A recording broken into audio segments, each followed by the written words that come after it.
تعالوا بقى هقول لكم النهارده هنعمل مع بعض رقاق باللحمه المفرومه. ده رقاق طري كده عاملينه باللحمه المفرومه، وهقول لك اسهل طريقه ليه ايه ويطلع معاكي مورق ويطلع معاكي بالشكل اللي انت شايفاه ده كده بالظبط. زي ما انتم شايفين كده وبطريقه سهله، وهقول لكم على سر هنا يطلع معاكم مورق وجميل جدا. يلا بقى قبل ما نبدا ونسمي الله ما ننساش نعمل اشتراك للقناه ولايك وشير للفيديو عشان يوصلك اي فيديو بنزله.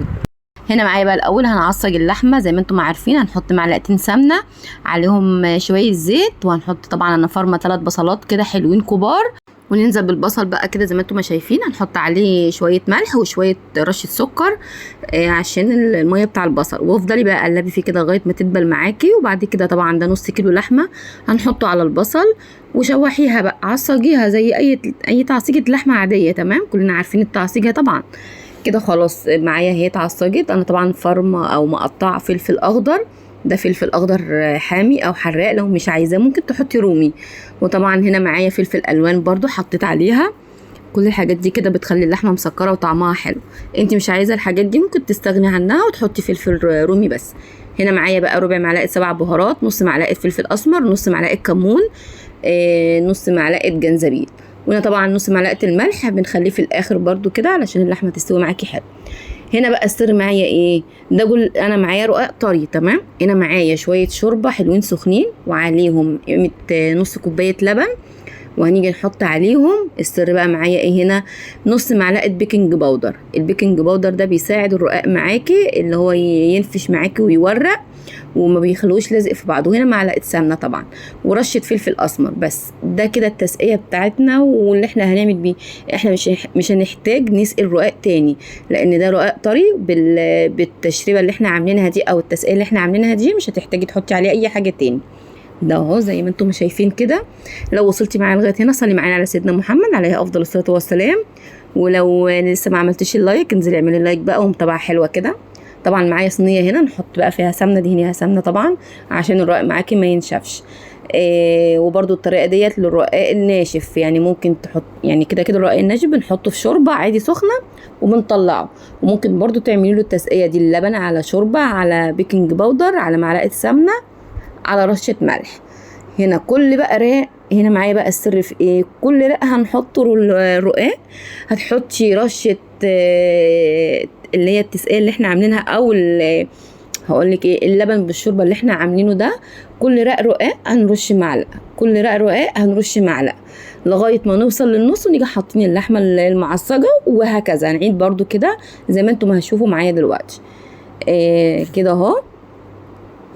لو وصلتي معايا لغايه هنا قولي لي بتتابعيني منين، واكتبي لي كومنت حلو بقى كده وشيري الفيديو عشان يوصلك اي جديد وكل يستفيد. هنا حطيته وخلصت الجزء الاولاني. نحط بقى اللحمه اللي هي المعصجه اللي احنا معصجينها وافرديها كده، هنفردها كلها. وبعد كده هنكمل برضو، يعني هنحط برضو رقاق ورشه شوربه على لبن.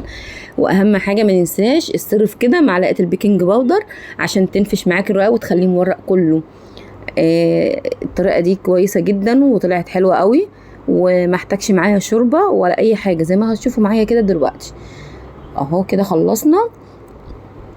هنحط بقى الرقاق كده راق وترشي بقى ايه معلقه شوربه على لبن والحاجه دي كده. تمام اهو كده هنخلص الكميه كلها. انا عملت معايا صينيتين وقطعتهم ودخلتهم الفرن زي ما انتم شايفين كده. هنقطعهم بقى. انا كده خلصت وحطيت على وشهم معلقتين برضو لبن على شوربه وقطعيهم وخلاص على كده. ودهيني بقى وشهم معلقه سمنه كده على وشهم ودخليهم الفرن. قطعيهم بقى التقطيعه اللي انت عايزاها زي ما تحبي، عايزه كده مربعات، عايزه بورب شويه زي ما تحبي.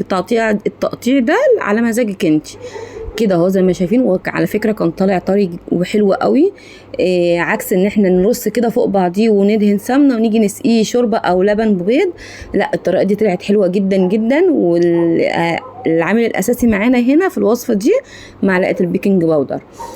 كده خلاص هندهنهم بقى السمنه زي ما انتم شايفين كده. وطبعا انا مسخنه الفرن هنحطهم، وده كده شكله في الاخر طالع معانا حلو جدا ومستوي كويس قوي ولونه كويس. وكمان هقطعه قدامكم دلوقتي عشان تعرفوا هو كان طالع طري قد ايه وطعمه حلو جدا. احنا عاده ما بنحبش القطع بتبقى تخينه، لا احنا بنحبها رقيقه كده وتبقى خفيفه وحلوه. فده كان شكله اهو، واللي بيعمل الطريقه دي او بنفس طريقتي كده يكتب لي كومنت حلو. وما ننساش بقى نعمل اشتراك للقناه ولايك وشير للفيديو وفعلي زر الجرس وتدوس على كلمه كده زي ما انتم ما شايفين. بقطع لكم واحده. بالمناسبه احنا كنا معزومين عند بابا في اليوم ده، ربنا يخلي لنا يا رب ويجعله مفتوح البيت بحسه كده دايما. وكنا معزومين عنده واتغدينا عنده، وانا اللي عملت الاكل بايدي